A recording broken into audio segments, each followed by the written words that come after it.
pas du tout géologue du coup. Et j'étais content de la présentation de Jérôme pour l'aspect effet de serre qui est quand même assez fondamental. Et le premier point, c'est que ça reste des énergies fossiles. Donc, dans la problématique actuelle du changement de serre, des gaz à effet de serre, c'est pas vraiment une solution du problème.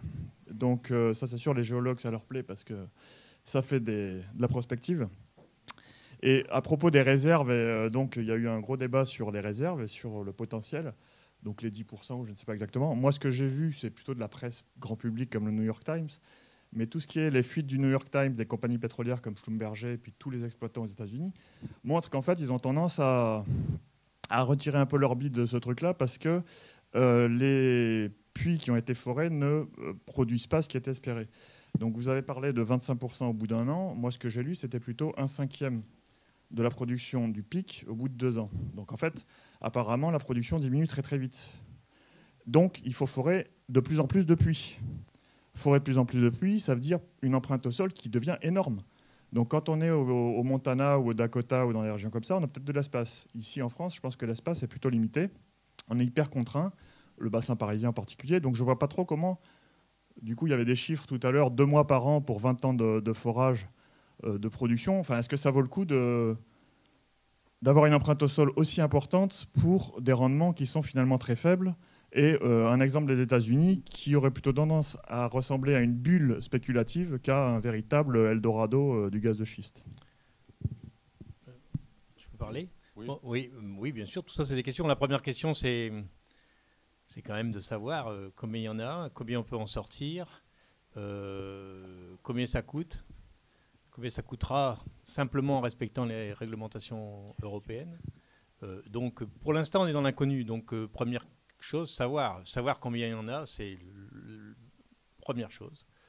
Deuxièmement, savoir combien on peut en sortir dans un contexte économique. Donc, monsieur a parlé de réserves et de ressources.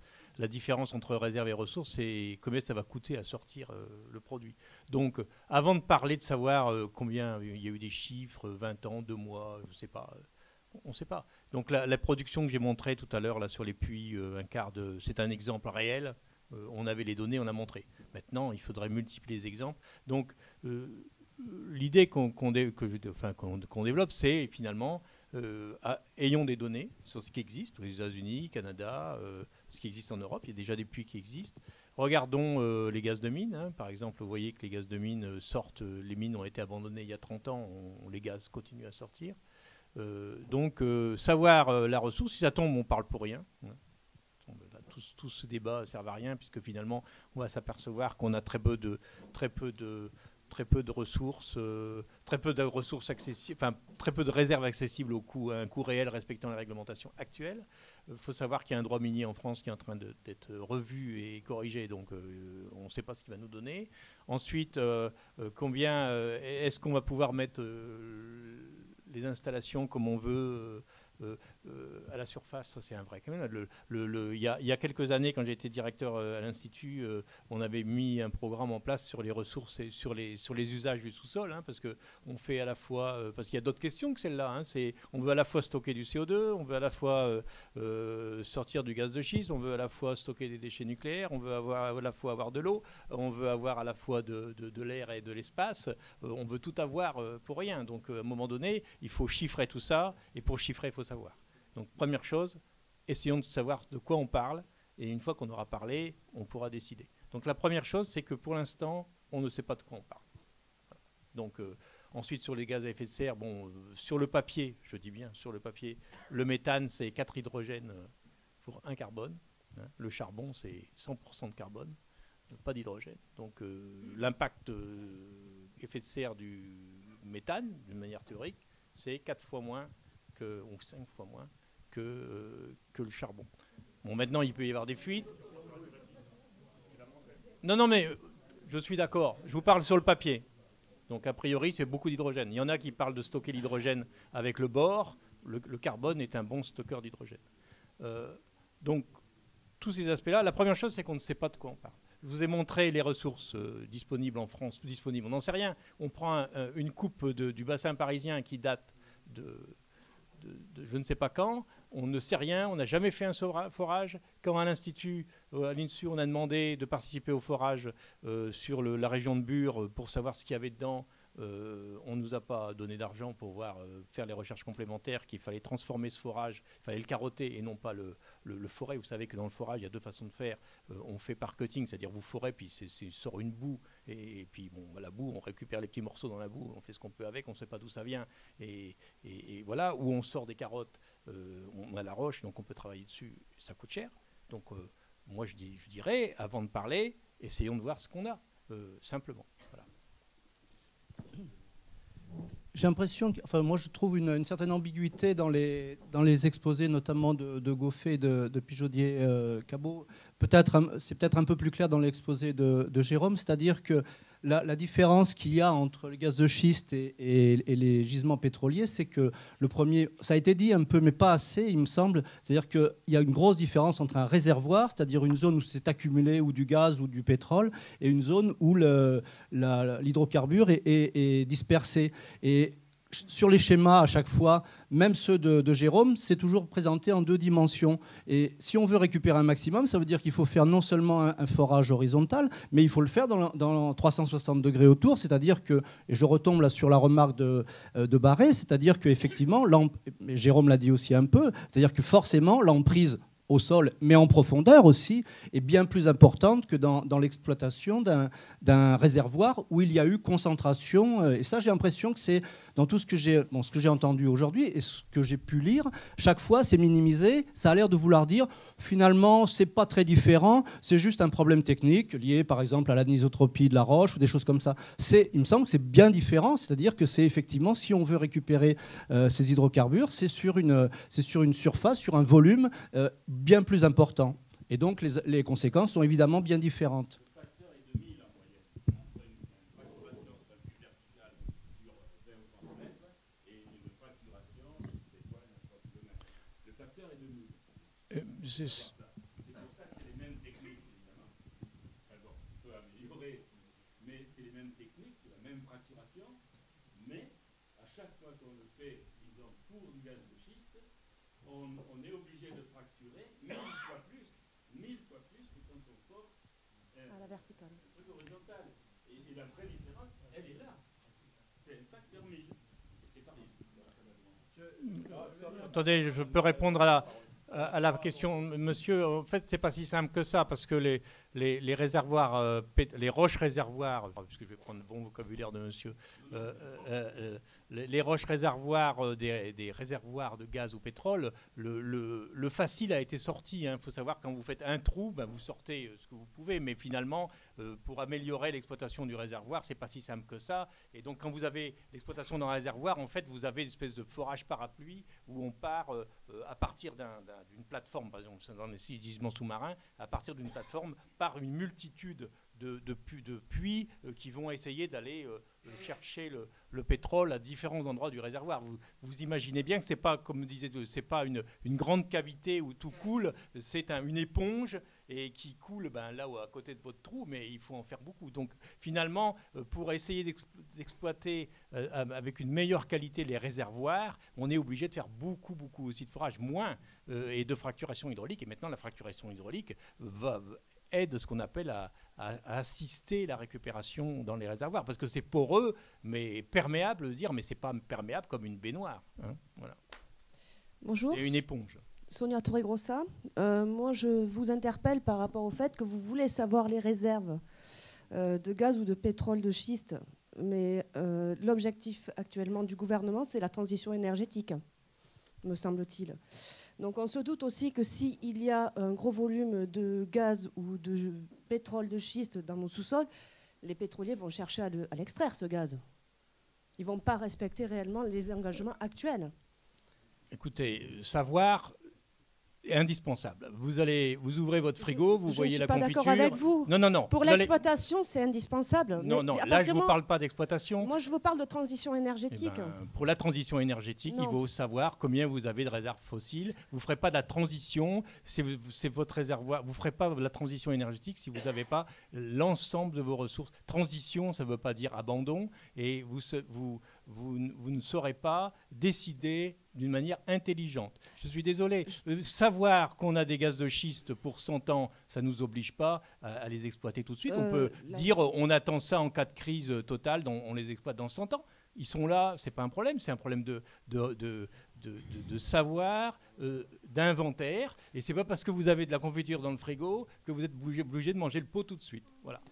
Cependant, enfin, l'intelligence demande à savoir. On sait très bien comment ça va se passer. On sait très bien. Cependant, excusez-moi, dans tous les cas, monsieur, dans tous les cas, on fracturera le sol et non, on ne stimulera pas le sol, on va fracturer le sol. Et dans tous les cas, on détruit une roche mère. Dans tous les cas, on fait remonter de la radioactivité, des métaux lourds et des eaux salines. Mais ça, qu'est-ce que c'est que ça ? Excusez-moi.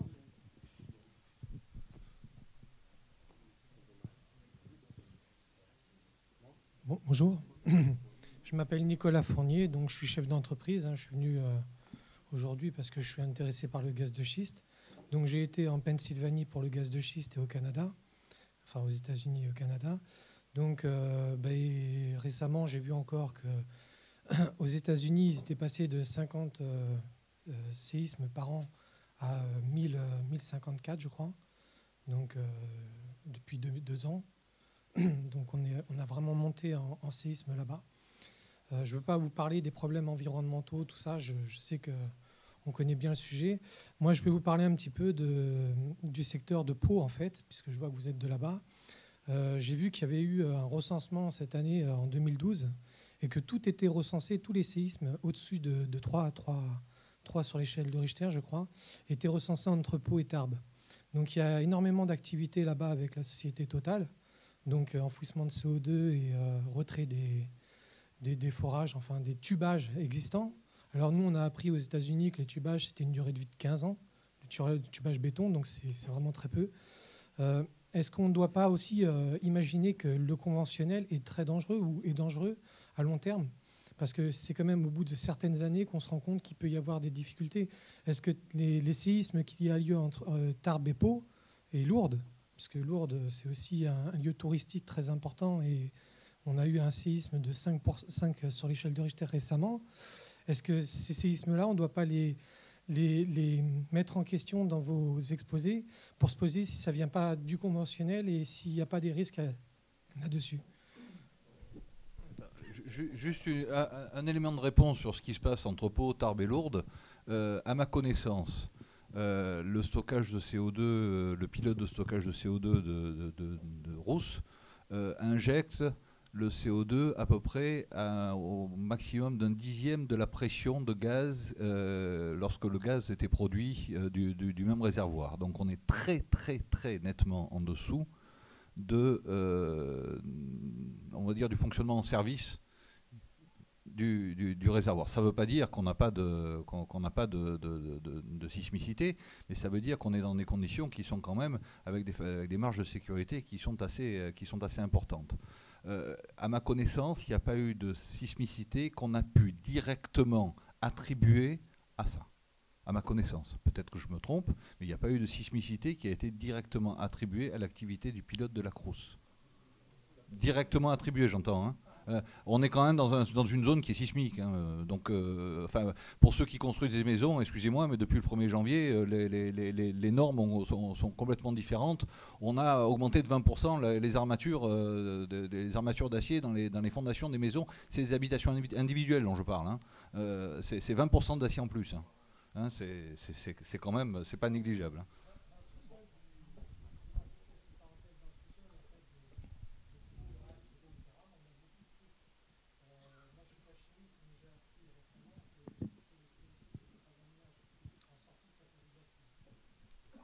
Bon, donc la région Pyrénées en général est une région sismique. Hein, c'est la montée de l'Afrique vers le nord, donc qui monte de quelques millimètres par an, pousse sur l'Espagne et pousse sur l'Italie et qui donc génère des séismes à la fois dans les Alpes, dans les Pyrénées, dans le bassin du Rhin et en Bretagne.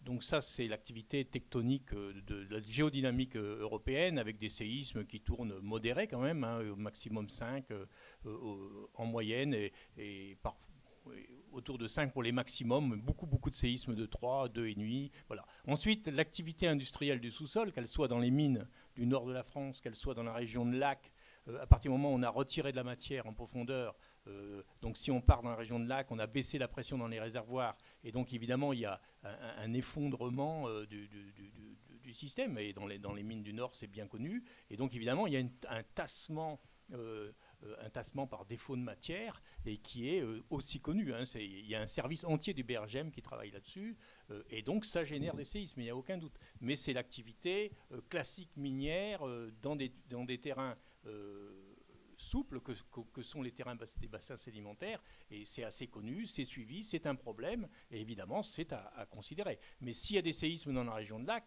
la déplétion, donc le vidage des réservoirs de gaz par l'exploitation traditionnelle du gaz et du pétrole dans la région, et c'est directement lié à la baisse de pression dans le réservoir. Voilà.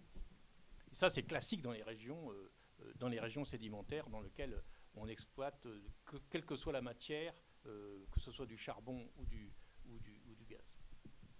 Bonjour, merci pour vos exposés. J'ai une question un peu naïve. Est-ce que si les réservoirs ont une durée de vie limitée, les puits, est-ce que ces puits peuvent être utilisés à autre chose? Et je pense par exemple à la géothermie profonde, en forant plus profond, ou en profitant de la fracturation qui a eu lieu. Oui, la principale idée, c'est de les réutiliser pour le stockage de CO2. Et la géothermie, c'est pas possible? Non, parce que c'est en général des zones à faible... On peut aussi, hein, mais en général, le flux de chaleur est assez faible. J'ai perdu la séquence. Il y a des gens qui avaient demandé la parole. Oui. Alors, ce sont deux questions de géologie. Tout d'abord, le relief karstique, est-ce que c'est compatible avec les gisements de schiste? D'abord, ça c'est ma première question. Autrement dit, est-ce qu'il n'y a pas incompatibilité entre la présence de schiste et puis la dissolution par l'eau carbonatée de matériaux de calcaire? Attendez, ensuite, alors, la deuxième question, c'est de savoir la pétrogénèse. Autrement dit, c'est le pétrole en général. Quel est le cycle de la durée, autrement dit, pour laquelle il puisse se former? Est-ce qu'il y a actuellement une régénération des sources de pétrole, que ce soit du conventionnel ou du non conventionnel? Alors, je vais vous répondre à la deuxième question tout de suite parce que c'est simple. La fabrication les pétroles les plus jeunes qu'on exploite actuellement ont 2 millions d'années. Donc vous voyez, c'est de l'ordre du million d'années, ça se forme en permanence, hein, c'est la mort de la matière organique dans les bassins, donc c'est en permanence. Mais avant que ça se transforme, une matière organique qui tombe au fond, qui pourrisse, qui mature et que ça se transforme en pétrole, il faut quand même avoir le temps de faire cuire le système. Donc les pétroles les plus jeunes, c'est 2 millions d'années. Ensuite, sur les problèmes karstiques, c'est un problème de technologie. Hein, si vous voulez faire une exploitation propre, il n'y a pas de raison que le karst, bon, évidemment, c'est un milieu fragile, ça, tout à fait. Et donc, évidemment, s'il devait y avoir une exploitation quelconque à travers un karst, les technologies doivent être adaptées. Pour l'expérience, en Turquie, à la fois ils exploitent le pétrole à travers un karst, et non seulement ils exploitent le pétrole, mais ils stockent le CO2 dans le karst. Donc, vous voyez que... je n'ai aucune idée de savoir comment ça se passe, mais voilà. Bonjour, Laurent Gogozo, maître de conférence en hydrogéologie. En fait, moi, je voulais revenir sur la consommation en eau de ces procédés de production de gaz. Donc, il y a eu la comparaison entre les 5000 m3 par jour d'un golfe et les 10 000 m3 par jour d'un puits. Je voudrais... C'est pas par jour, hein, c'est par an? Non, c'est sur la durée de vie, d'accord, ok. J'avais raté cette unité. Ce que je voulais souligner, c'est la différence de type de consommation. C'est-à-dire que la consommation d'eau d'un golfe, c'est une consommation d'eau qui est... On consomme de l'eau au sens où on prend de l'eau qu'on a pompée dans le milieu et on la remet dans le milieu, mais on n'impacte pas ou peu sa qualité. Tandis que dans le cas de la fracturation hydraulique, on prélève de l'eau dans le milieu et on impacte sa qualité. Ce qu'on récupère, il va falloir le traiter. Du coup, c'est un type d'usage de l'eau qui est très différent en termes d'impact. D'accord ? Et du coup, ma question, elle vient sur ces traitements de l'eau. J'ai vu qu'il y avait des stockages des eaux traitées, mais est-ce qu'on peut avoir un petit peu plus de détails sur le type de traitement qui est fait et est-ce qu'il y a une homogénéité là-dessus entre les différents pays, etc. Juste un point par rapport à ce que tu disais, Laurent, par rapport aux quantités d'eau. Moi, je m'étais amusé à faire une simulation. Alors, c'est vrai que les simulations, c'est toujours difficile parce que on ne sait pas les densités de forage qui seraient. Lorsqu'on regarde, par exemple, au Royaume-Uni en ce moment, il y a 3 prévisions de densité de forage qui sont très variables. Une basse prévision, une haute, etc. Donc, j'avais pris, moi, une prévision moyenne sur une surface qui correspondait à peu près à celle du département du Lot. Ce que l'on voit, c'est que le problème de l'eau, c'est que ce que je disais tout à l'heure, c'est qu'il faut raisonner en local. Est-ce que finalement la réserve elle est disponible sur place? S'il y a un champ d'exploitation qui a une grosse rivière à côté, on va imaginer que les compagnies vont aller puiser dans l'eau à côté. S'il n'y a pas de grosse rivière à côté, il va falloir puiser où soit l'eau, on la fait venir par camion d'une rivière qui serait à quelques kilomètres ou quelques dizaines de kilomètres, soit on fait des forages. Donc si on fait des forages, ça veut dire que généralement les forages, je pense des milieux karstiques, qui sont utilisés dans le cas du Lot, par exemple, pour la ressource en eau. Donc ça veut dire que lorsqu'on fait des calculs, les quantités d'eau, je vous assure, elles sont du même ordre de grandeur. Donc il y aura forcément, à un moment donné, un conflit d'usage lié. Après, c'est des décisions politiques, mais il y aura des conflits éventuellement d'usage liés à l'eau. Après, donc, c'est soit on pompe l'eau en souterrain, on peut imaginer qu'on va aller pomper l'eau en souterrain. Si on va pomper l'eau en souterrain, on va aller la pomper dans certains aquifères et il y aura des possibilités éventuellement de drainance entre certains aquifères et donc des communications d'eau. Juste un point par rapport, je connais bien le département du Lot, et lorsqu'on regarde le département du Lot, alors il y a une discussion parce que lorsqu'on regarde le permis de Cahors, sur le permis il est dit qu'il y aura un forage qui sera fait à une profondeur supérieure à 750 mètres, donc c'est très peu précis. Les aquifères, dans le cas du Quercy et du Haut-Périgord, ils descendent à plus de 1200 mètres en fait. Et entre ces aquifères, il y a le Thouarcien. Alors, est-ce que le Thouarcien est une cible ou pas? C'est peut-être plus le Thunien qui est une cible que le Thouarcien. En tout cas, c'est un cas vraiment où les aquifères prennent un sandwich des cibles géologiques. Donc c'est vraiment, je trouve que c'est vraiment des cas très, très, très délicats. Après les traitements, concernant les traitements, les choses les plus rigoureuses que j'ai pu lire, moi, c'est sur l'Institut Polytechnique de Montréal, où ils disent bien que alors, si on prend parfois les liquides qui ressortent de l'hydrofracturation ont des charges totales dissoutes de plus de 300 000 mg par litre.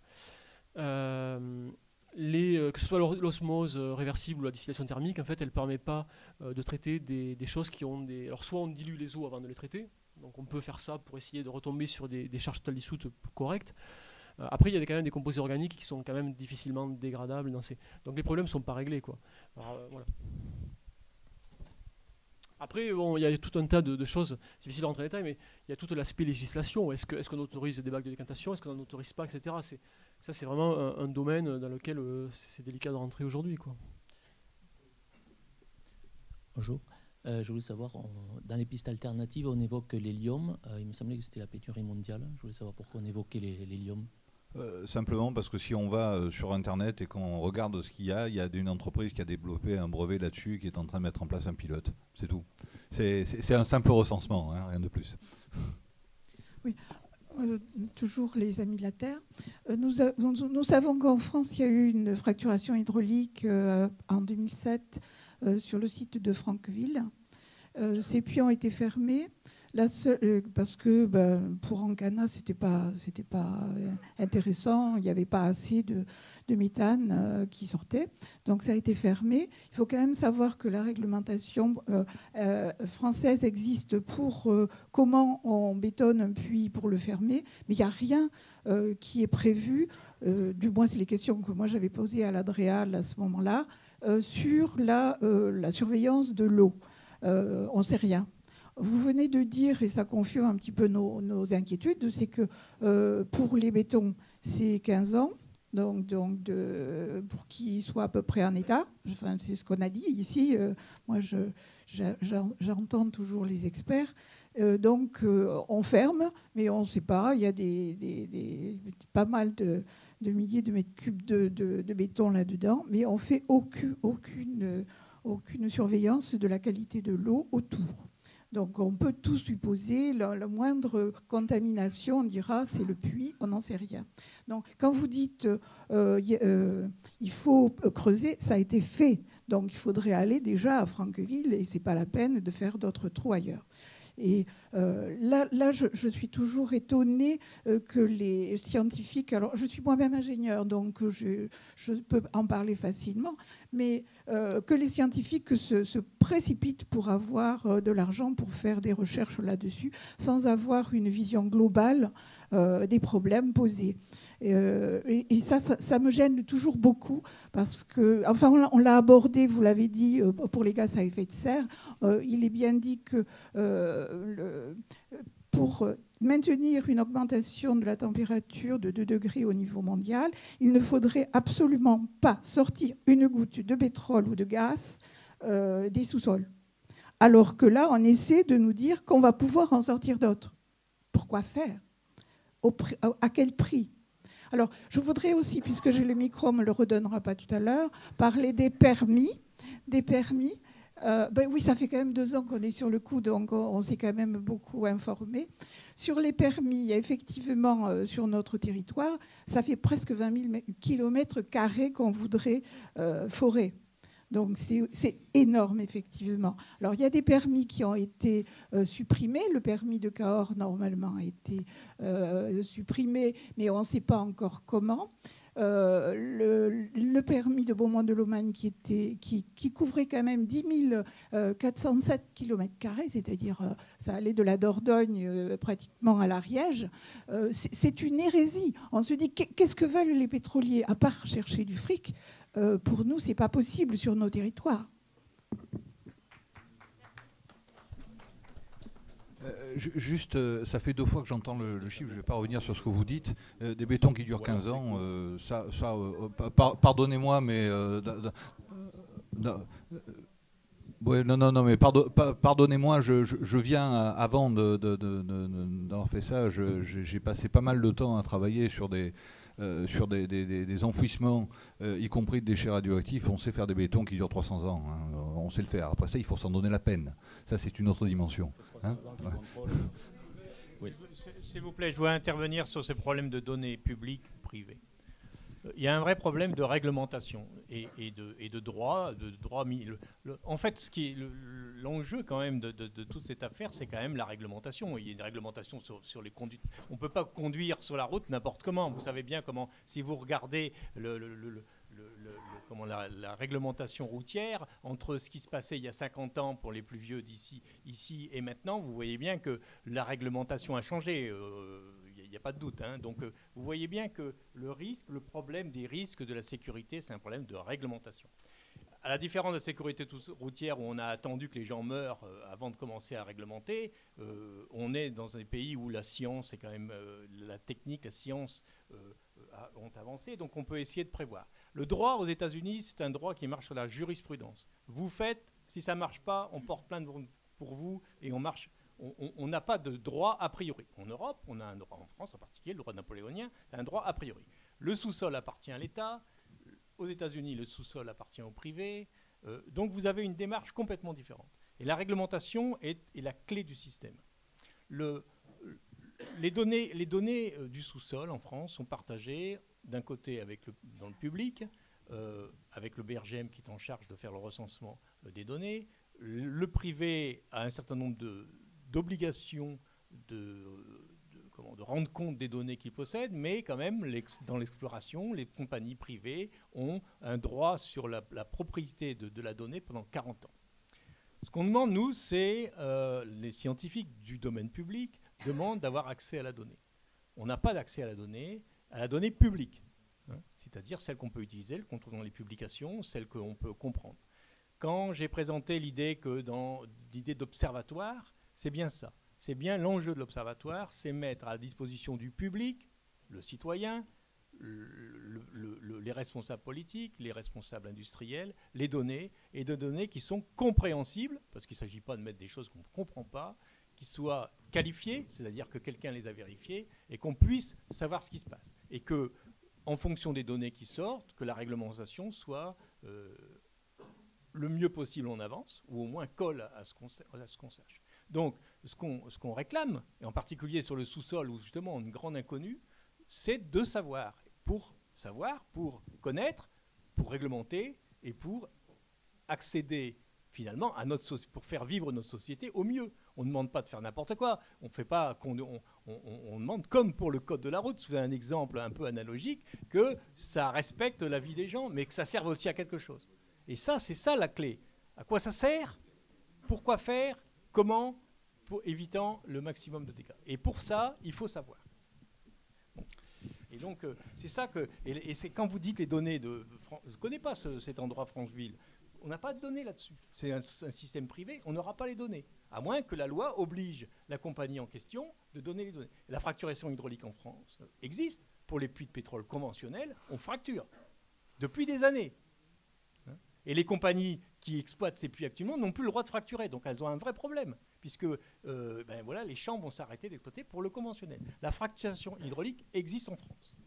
Depuis de nombreuses années. Voilà. Donc le problème, c'est de savoir. Et d'avoir les données. Et les données, pour les chercheurs qui sont ici, vous savez bien tous, non seulement on cherche de l'argent, parce qu'on veut des données, mais si les données existent, on veut les avoir. On n'est pas obligé de dépenser l'argent. Alors il y a énormément de données sous le sous-sol qui sont dans les bureaux des compagnies privées. Je suis désolé. Oui, on m'a demandé d'être court, je vais être court, mais je voulais dire quelque chose quand même qui est extrêmement important, et d'ailleurs positif sans doute, à la fois pour les chercheurs qui voudraient continuer à chercher, à améliorer les techniques, etc., et donc qui ont besoin de temps, et deuxièmement aussi à ceux qui craignent qu'il y ait beaucoup, disons, d'exploration du gaz de schiste en France. La donnée est la suivante, c'est que c'est paru dans la presse à différents niveaux, on sait parfaitement, et c'est absolument officiel, qu'aux États-Unis, il y a une loi qui est parue en 1995 qui permet aux compagnies pétrolières de ne pas payer d'impôts sur une très forte capacité de production par puits-forêt. Et là, les gaz de schiste, effectivement, c'est assez extraordinaire puisqu'on fore beaucoup de puits, donc on acquiert beaucoup de non-impôts et d'argent. Et c'est pour ça que ExxonMobil, le patron d'ExxonMobil, a dit « mais on va vers la catastrophe financière » parce qu'il se demande si cette loi qui fait les beaux jours et grâce à laquelle il y a eu tout ce boom sur les gaz de schiste, c'est à cause du fait qu'il y avait du fric énorme à faire quand on fore un puits, même si ce puits ne produit strictement rien. On gagne à ne pas payer d'impôts sur une production pétrolière ailleurs. Si bien que les grandes compagnies, à la limite, qui produisent beaucoup ailleurs que dans le gaz de schiste, ils ne vont pas payer d'impôts là-dessus, donc ils peuvent y aller. Hein. Et aussi pourquoi il y a plusieurs petites compagnies de forage qui sont en faillite aux États-Unis. Donc vous voyez, attendons 6 mois ou 1 an, et peut-être qu'on n'en parlera plus guère. Catherine, toi. Merci beaucoup. Donc, Catherine Jandel, océanographe ici au Lagos à Toulouse, donc dans cet observatoire. D'abord, je remercie Christophe et la direction de l'Observatoire pour avoir organisé ce débat. Je vous remercie aussi, madame, d'avoir posé la question de les scientifiques se ruent sur l'argent pour essayer de faire un inventaire, et je vais défendre ma communauté. On cherche aussi à avoir une vision intégrée des questions, et en tant qu'océanographe, je vais faire une remarque qui va s'ajouter à celle de Brice Barré qui vit plutôt dans l'atmosphère, enfin travaille plutôt dans l'atmosphère. Quand on rejette des gaz à effet de serre, on réchauffe le climat, mais on acidifie aussi les océans. Et donc, pour ces 2 raisons-là, il est effectivement urgent d'intégrer la ressource que pourraient être les gaz de schiste, même exploités le plus proprement possible. Qu'est-ce qu'elle va amener comme gaz à effet de serre additionnel et comme gaz carbonique additionnel, en particulier pour la biodiversité des océans, qui sont quand même des premiers maillons de la chaîne trophique de beaucoup de nos ressources alimentaires. Moi, j'ai une question technique pour Gilles. Le condensateur, il met combien de temps à être chargé pour l'éprouvettes et quel volume il fait? Et donc, combien de temps il faudrait le charger une fois qu'il sera en profondeur pour obtenir une fracturation plus propre ou meilleure pour l'environnement? Et j'en ai 3 sur les impacts. D'une part, les méthanes, d'accord, c'est plus efficace pour l'hydrogène, mais le méthane dans l'atmosphère, c'est quand même un gaz à effet de serre. D'ailleurs, mes collègues de l'aérologie ont sursauté quand tu as dit ça, Bruno, qui est beaucoup plus efficace en termes de gaz à effet de serre que le CO2.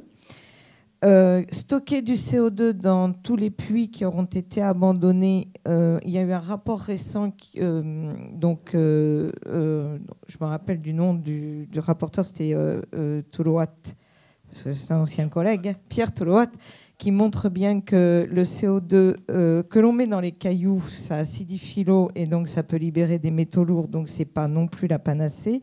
Et enfin, tous ces puits qui ont été faits, non seulement ils laissent de béton, mais ils laissent de l'acier. Et surtout, ils consomment de l'acier pour être fabriqués, ces puits.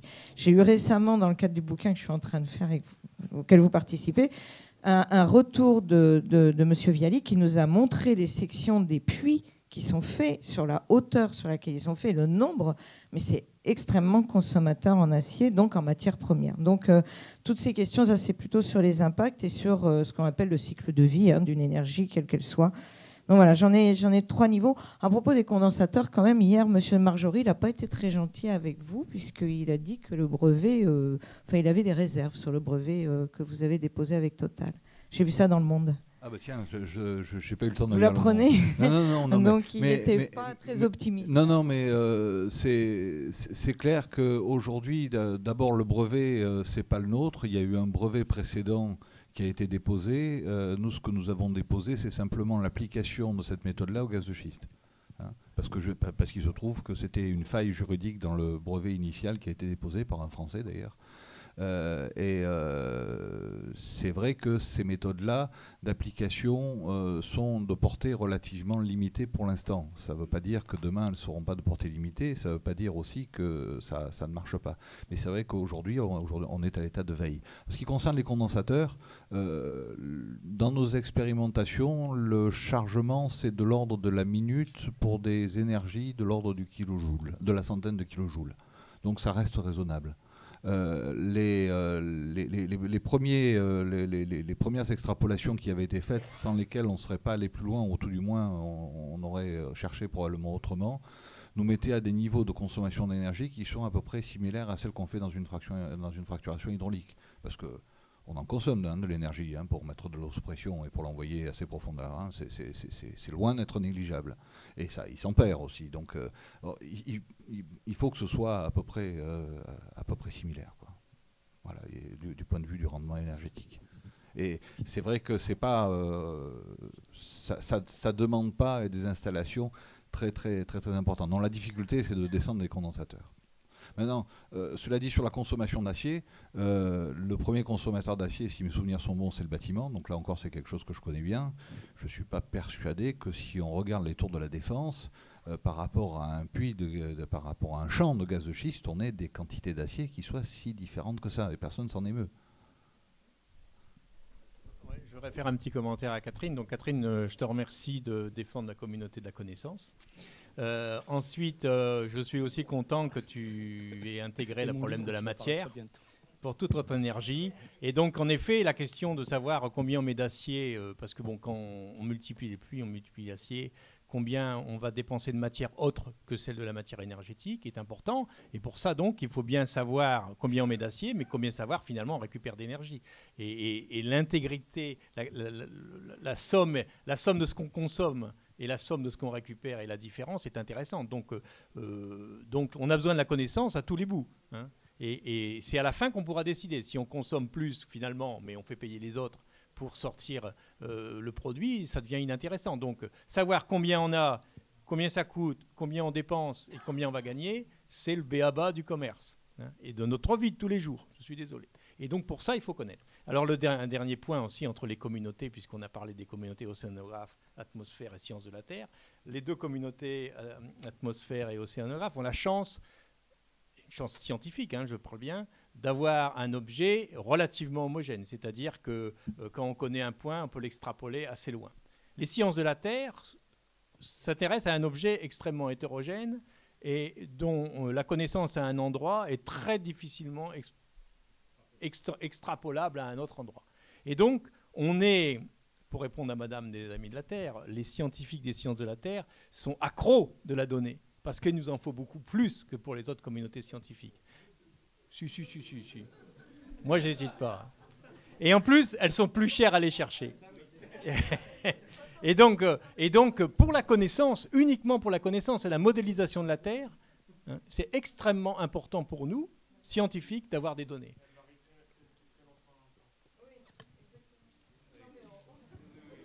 Mais vous voyez, on est sur un débat fondamental. Oui. Bon voilà, quand même, on est d'accord sur la connaissance. Je voulais faire une remarque aussi. On a tous les conférenciers ont parlé du problème avec la nappe phréatique. Les nappes phréatiques en France ou dans d'autres pays qui sont exploitées, elles sont entre 0 et quelques dizaines à quelques centaines de mètres.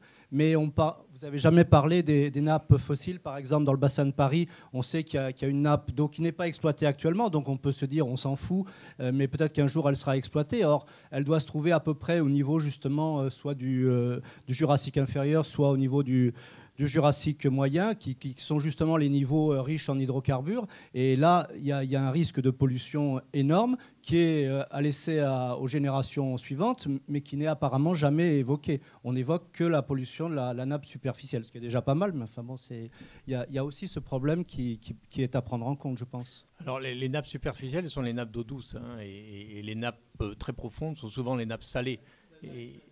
Celle-là est salée, oui. Et en fait, elles sont considérées comme inexploitables, inutilisables pour l'homme. Et donc, c'est là où on veut stocker le CO2.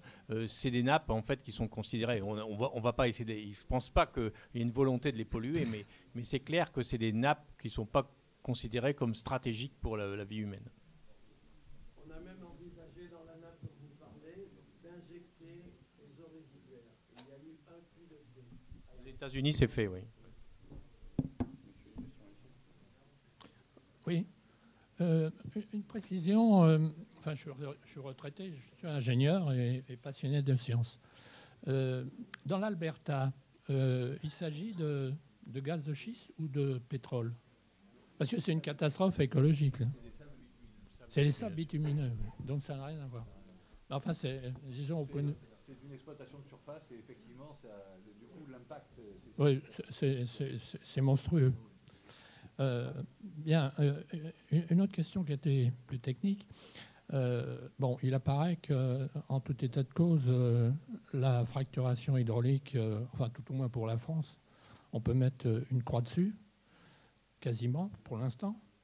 En revanche, il apparaît que dans la fracturation hydraulique, les chiffres que l'on cite au niveau du rendement sont extrêmement, enfin avec une fourchette qui n'est pas une fourchette, mais qui est une large fourche. Donc, comparativement, est-ce qu'actuellement on est en mesure, si par exemple on pouvait arriver à avoir des techniques notamment électriques, qui paraît, enfin pour moi, ça me paraît extrêmement intéressant, est-ce que comparativement, pas en valeur absolue, on peut avoir une idée de l'efficacité de la fracturation électrique, mettons, qui me paraît encore une fois très intéressante, par rapport à la fracturation hydraulique actuelle, bien que celle-ci soit encore une fois mal connue. Moi aujourd'hui, ce que je suis capable de faire, et ce qu'on pourrait être capable de faire, c'est de faire des simulations numériques et regarder entre deux puits ce qui se passe. Il se trouve que ce qui serait encore mieux, ça serait de faire ça entre deux puits réels, parce que la simulation numérique, excusez-moi, mais elle est là pour représenter ce qu'on lui a dit de représenter, et on ne prétend pas avoir la science infuse, et on ne prétend pas tout savoir, loin de là. Donc aujourd'hui, autre que des chiffres issus de calculs qui ont des fourchettes qui est à peu près aussi larges que celles que vous venez de citer, je crois que c'est quand même... enfin, on ne va pas pouvoir donner des éléments qui permettent d'aboutir à des décisions ou des éléments qui permettent d'éclairer suffisamment précis et suffisamment factuels, quoi. Je crois que c'est ça. Notre travail, comme on disait, c'est de donner des éléments factuels. Après ça, le travail de réglementation, c'est un travail de citoyen et c'est un travail de société. Nous avons besoin pour autant d'éclairer et d'accumuler les éléments factuels. C'est pour ça que j'ai insisté dans la présentation en disant finalement ce qu'il faut faire maintenant, c'est d'arriver à des pilotes. Il ne s'agit pas de faire des puits qui descendent à 1500-2000 mètres de profondeur. Il s'agit éventuellement de commencer par faire des choses à quelques centaines de mètres. Vous mettez ça dans un puits, vous l'appliquez, vous avez un puits à côté, et puis vous mesurez les transferts entre les deux. C'est des choses qui se font en Allemagne, c'est des choses qui se font ailleurs. Pourquoi on ne peut pas les faire en France ? Vous allez nous obliger à aller acquérir nos données à l'étranger? C'est pas raisonnable. Peut-être un élément de réflexion peut-être par rapport à ce que disait monsieur qui rejoint le rendement. C'est vrai que le rendement d'un puits, c'est une exponentielle décroissante, donc très rapidement, au bout d'un an, on va tomber sur des rendements très faibles. Alors, une des possibilités, mais c'est pas ce qui a priori fait, ça rejoint un petit peu la question de la densification des forages, ça serait de refracturer le puits. Mais apparemment, on s'aperçoit qu'aux États-Unis, il y a très peu de compagnies exploitantes qui vont refracturer. C'est plutôt aller forer ailleurs que de refracturer. Alors, j'imagine peut-être pour des coûts énergétiques, je ne sais pas. En tout cas, c'est plutôt, il y a très peu de refracturation, c'est plutôt, on va recreuser à côté, si vous voulez, quoi. Après, effectivement, les rendements diminuent très vite. Oui, bonjour Michel Armango. Merci pour vos exposés. Je voulais poser une question un peu en marge. Tu nous as dit, Bruno, tout à l'heure, que vous aviez rencontré les sénateurs qui, si j'ai bon souvenir, sont en charge d'élaborer les lois et les réglementations. Est-ce que tu pourrais nous dire où en sont ces braves gens par rapport à la compréhension de ce que nous ignorons en partie et à leur capacité à mettre en œuvre des réflexions qui les amènent à des réglementations et lois qui soient quelque chose qui colle à la réalité? Donc l'Office parlementaire des choix scientifiques et techniques que nous avons rencontrés nous ont demandé de présenter, alors ils reçoivent l'ensemble, ils ont été chargés de faire un rapport sur les gaz de schiste. Ils ont fait un rapport sur, vous vous rappelez, sur le nucléaire et ça aboutit à plusieurs lois, 2 lois, dites les lois Bataille. Donc en effet, c'est M. Christian Bataille qui est en effet chargé de faire ce rapport sur les gaz de schiste et il est en train de consulter l'ensemble des experts et des parties prenantes sur cette question-là. Et ils commencent, si j'ai bien compris, ils ont commencé hier. Donc, et il va falloir plusieurs mois, ou même si j'ai bien compris, au moins, il n'y aura rien avant l'été, sans doute. J'imagine que, comme d'habitude, ils vont écouter l'ensemble des gens qui peuvent parler là-dessus. Voilà. Donc, j'en sais pas plus. Simplement, il semblerait qu'on était les premiers ou les deuxièmes auditionnés hier. Voilà. Et il y a eu la même chose faite sur les ressources minérales. Il y a eu règlement. Alors, au mieux, il y a un rapport qui sort et qui est publié par l'Office. Donc vous pouvez en trouver sur le site de l'Office plusieurs, sur différents sujets. Et puis, dans les cas très graves, j'imagine que ça finit par une loi. Mais sur les gaz de schiste, il y a déjà une loi. D'ailleurs, sans rapport avant.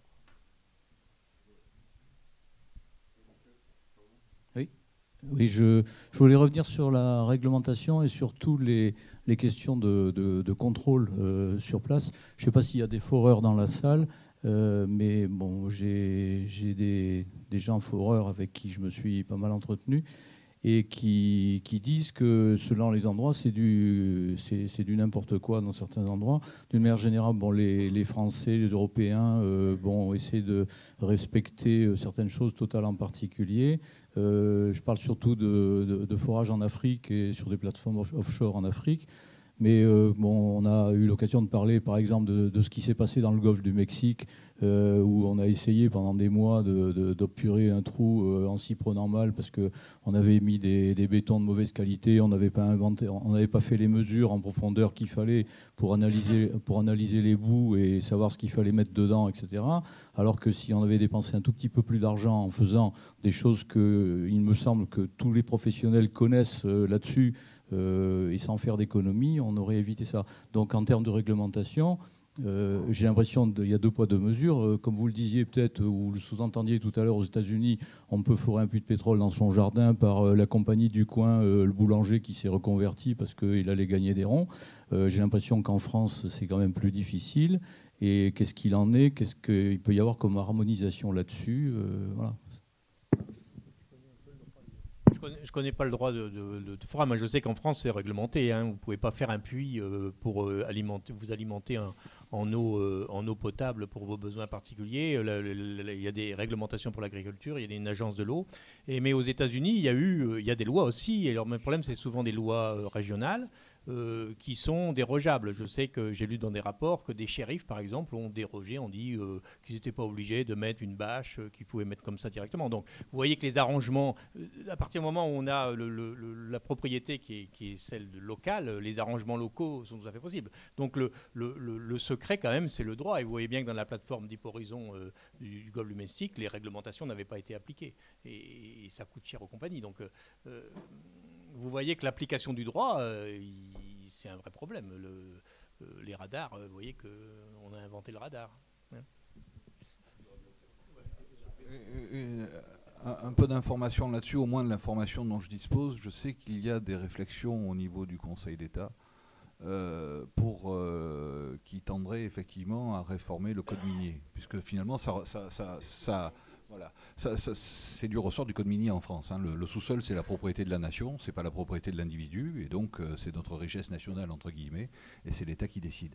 La question qui est posée en termes de prescription réglementaire, c'est qu'est-ce qu'il faut prescrire et qu'est-ce qu'il faut vérifier. Et c'est là où effectivement, nous, on a des choses à dire en tant que scientifiques, de façon à avoir une prescription réglementaire qui est la plus respectueuse de tous les attendus sociétals, de toutes les attendus sociétales qu'on puisse avoir, mais qui en même temps ne brise pas une telle ou telle innovation.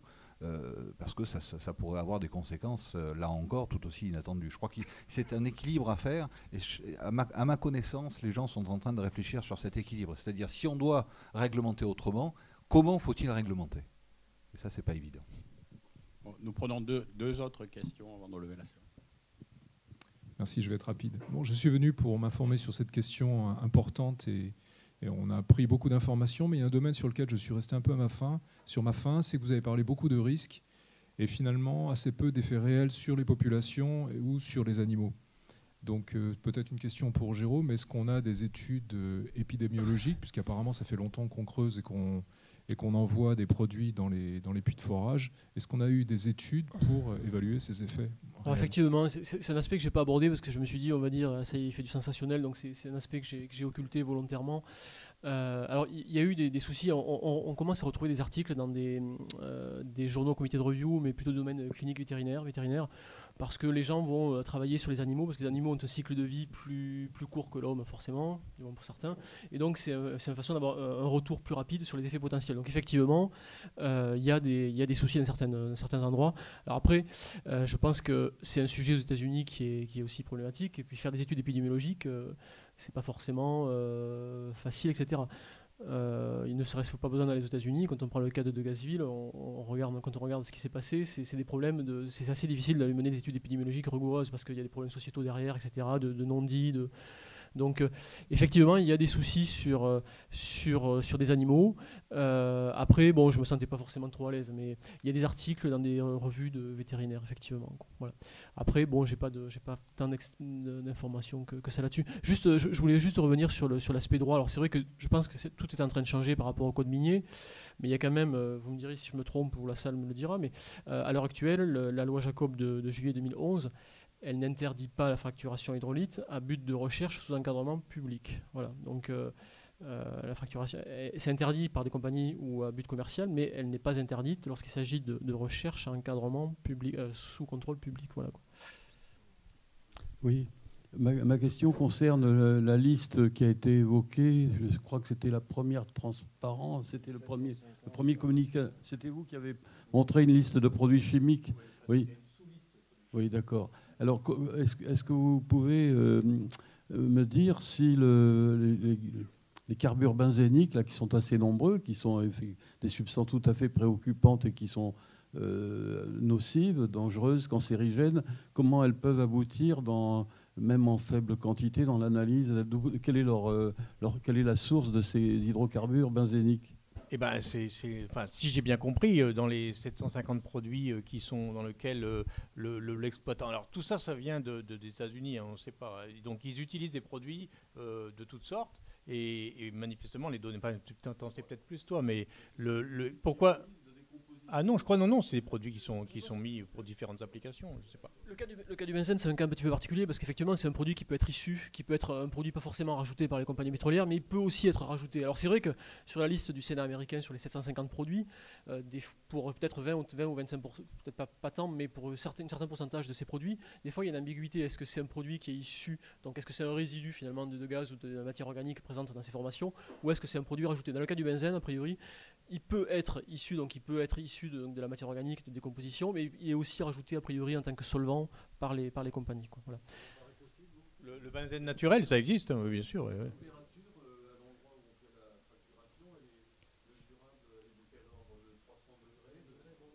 En moins, c'est plus bas. Oui, c'est dans des bassins sédimentaires. Oui. Le benzène naturel, ça existe, ça c'est sûr. Hein. En fait, elle est mystique, je dirais, en sens que c'est pas les gens, les compagnies ne disent pas ce qu'elles mettent, et en particulier, il y a beaucoup d'empirisme sur les produits. Hein. Non, mais oui, c'est pas grand-chose, mais enfin, c'est ce qui se trouve sur étagère. En fait, c'est la droguerie du coin. Hein. C'est ça, ils vont à la droguerie du coin, et puis voilà. Je pense qu'après, pour avoir aussi par rapport à une autre liste, c'est que vous allez sur le site du département d'environnement de l'État de New York. Trouver en fait, alors c'est pas une liste, hein, c'est l'ensemble des analyses chimiques qui ont été récupérées. Qu'est-ce qu'ils ont fait? Ils ont récupéré, du moins les compagnies exploitantes leur ont fourni des échantillons de flowback, c'est-à-dire du retour de liquide de fracturation. Alors vous avez l'ensemble des analyses qui ont été effectuées. Alors parfois c'est un peu ambigu parce que parfois une compagnie, on ne sait pas si c'est une analyse sur le même liquide de flowback ou si c'est plusieurs analyses sur différents liquides ou le même liquide de fracturation à différentes étapes, parce que le liquide de fracturation il va remonter pendant quelques jours après la fracturation hydraulique. Donc voilà, sur le département environnement de l'État de New York, il y a un rapport NISDEC où vous trouvez l'ensemble des analyses faites sur le liquide de fracturation. Voilà.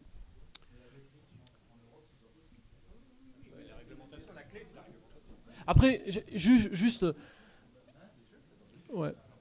un point sur la notion de risque, quoi. Un point sur la notion de risque. Juste un point sur la notion de risque, parce qu'effectivement, moi j'ai participé à des tables rondes où il y avait des gens, pas forcément de compagnies exploitantes, mais je vais un peu le dire, d'un groupe de pression proche, donc des compagnies exploitantes. Ce qu'ils me disaient, mais de toute façon, les Américains ils travaillent comme des cochons, les Canadiens aussi, nous en France on est bien meilleurs, quoi. Voilà. Donc effectivement, si en France on est les meilleurs du monde, il y a le risque zéro, non, il n'y a aucun souci. Voilà. Donc il y a aussi cette notion, une notion de risque, elle est à prendre en compte, quoi. Voilà. Écoutez, il faut le prendre en compte, cette notion-là. Merci à tous. Avant de passer le micro au directeur de l'OMP, Pierre Solaire, je tiens encore à remercier nos 3 conférenciers, ainsi que l'assistance qui a été très nombreuse, là, le public qui était devenu très nombreux, qui a fait de cette demi-journée un succès et qui nous poussera à sans doute réitérer cette demi-journée d'information.